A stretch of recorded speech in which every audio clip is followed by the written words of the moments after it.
Hello student, তোমরা যারা ক্যালকাটা ইউনিভার্সিটির আন্ডারে সেমিস্টার 4-এর ছাত্রছাত্রী আছো এবং তোমাদের ইতিহাস সাবজেক্টটা এমডিসি কোর্স অর্থাৎ পাস কোর্সে আছে, তোমাদের জন্য আজকের ক্লাসটা খুবই গুরুত্বপূর্ণ।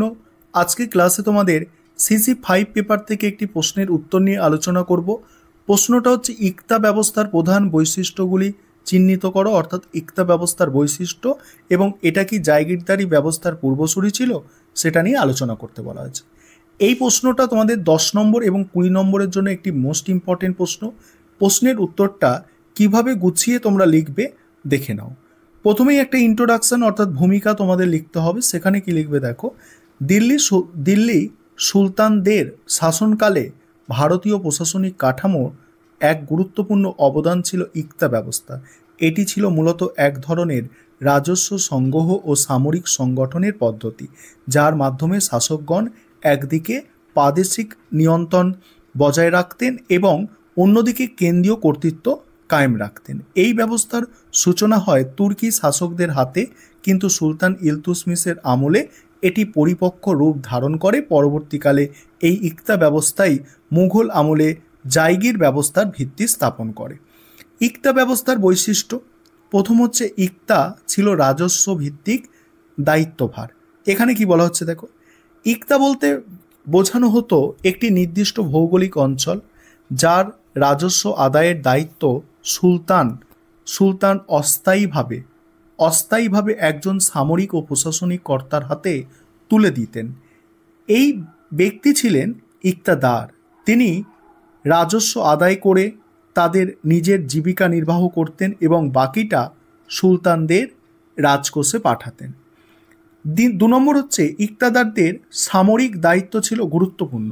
সামরিক দায়িত্ব, এখানে কি বলা হচ্ছে, ইকতাদারদের শুধু রাজস্ব সংগ্রহ করাই নয়, তাদের নিজস্ব খরচে সৈন্য সংগ্রহ করে প্রয়োজনে সুলতানের সেনাবাহিনীতে যোগ দিতে হতো। ফলে ইকতা ব্যবস্থা ছিল রাজস্ব ও সামরিক দায়িত্বের সংমিশ্রণ।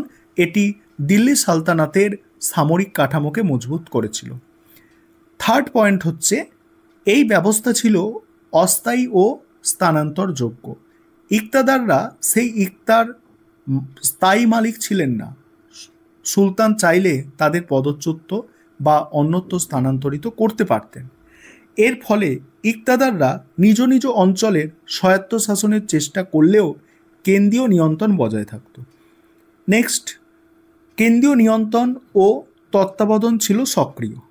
সুলতান নিজস্ব আমলা ও মুস্তাইফি নিয়োগ করতেন, যারা ইকতাদারদের হিসাব পরীক্ষা করত এবং নিশ্চিত করত যে তারা অতিরিক্ত রাজস্ব আদায় করছে না বা দুর্নীতি করছে না। এই ব্যবস্থা দিল্লি সালতানাতের আমলাতান্ত্রিক শক্তিকে প্রসারিত করেছিল। নেক্সট পয়েন্ট, ইকতাদারদের প্রশাসনিক কর্তৃত্ব ছিল। ইকতাদাররা সেই অঞ্চলে আইন শৃঙ্খলা রক্ষা, বিচার ব্যবস্থা পরিচালনা এবং কৃষি জমির সঠিক ব্যবহার নিশ্চিত করার কাজও করতেন। তারা একাধারে শাসক, প্রশাসক এবং কর সংগ্রাহকের ভূমিকা পালন করতেন। পরের পয়েন্ট হচ্ছে, ইকতা ছিল পুরস্কার বা সম্মানসূচক ভূমিকা। কখনো কখনো ইকতা ব্যবস্থার মাধ্যমে সুলতান প্রিয় ব্যক্তিদের সম্মানিত করতেন বা পুরস্কার স্বরূপ একটি অঞ্চল তার হাতে তুলে দিতেন।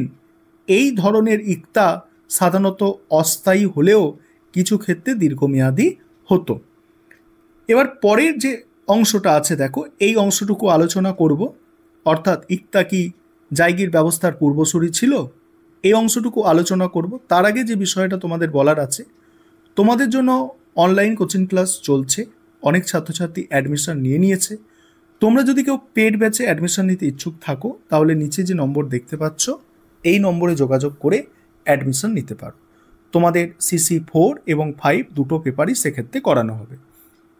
এই পার্টটা এবার তোমরা দেখে নাও। ইকতা ব্যবস্থা নিঃসন্দেহে মুঘল যুগের জায়গির ব্যবস্থার পূর্বসূরি হিসাবে বিবেচিত হতো। উভয় ব্যবস্থার মধ্যেই কিছু মৌলিক মিল দেখা যায়। যেমন উভয় ক্ষেত্রেই শাসকগণ তাদের বিশ্বস্ত অফিসারদের হাতে রাজস্ব সমৃদ্ধ অঞ্চল অস্থায়ীভাবে প্রদান করতেন। যেখান থেকে তারা সৈন্য রক্ষণাবেক্ষণ করতেন এবং নিজেদের জীবিকাও নির্বাহ করতেন। তবে মুঘল যুগের জায়গির ব্যবস্থা ছিল অধিকতর সংগঠিত ও আমলাতান্ত্রিকভাবে নিয়ন্ত্রিত। দিল্লির সুলতানদের আমলে ইকতাদারদের ওপর নিয়ন্ত্রণ ছিল সীমিত এবং তথ্য রক্ষণাবেক্ষণে দুর্বলতা ছিল। কিন্তু মুঘল আমলে মনসবদারি কাঠামোর আওতায় জায়গিরদারদের জন্য নির্ধারিত হিসাব, দস্তাবেজ ও নিয়মাবলী চালু হয়। এইভাবে ইতিহাসবিদদের মতে ইকতা ছিল জায়গির ব্যবস্থার একটি পূর্ববর্তী ও প্রাথমিক রূপ, যা সময়ের সঙ্গে সঙ্গে পরিণত হয়ে জায়গির কাঠামোয় পরিণত হয়েছে। ইরফান হাবিব যথার্থই বলেছেন, ইকতা ব্যবস্থা ছিল সংগঠিত মুঘল মনসবদারি জায়গির ব্যবস্থার আদিম কিন্তু অপরিহার্য ভিত্তি। এবার উপসংহারে কি লিখবে?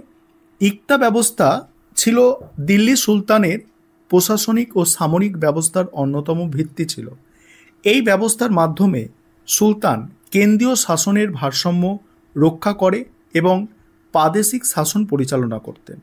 যদিও এই ব্যবস্থা সময়ের সঙ্গে সঙ্গে দুর্বল হয়ে পড়ে, তবু এর কাঠামোগত দিকগুলি মুঘল যুগের সামরিক প্রথায় রূপান্তরিত হয়ে পরিণত রূপ লাভ করে। অতএব ইকতা ব্যবস্থা শুধু একটি প্রশাসনিক পদ্ধতি নয়, বরং ভারতীয় মুসলিম শাসনকালে রাষ্ট্রচর্চার ক্রমবিকাশের এক গুরুত্বপূর্ণ ধাপ হিসাবে চিহ্নিত করা যায়।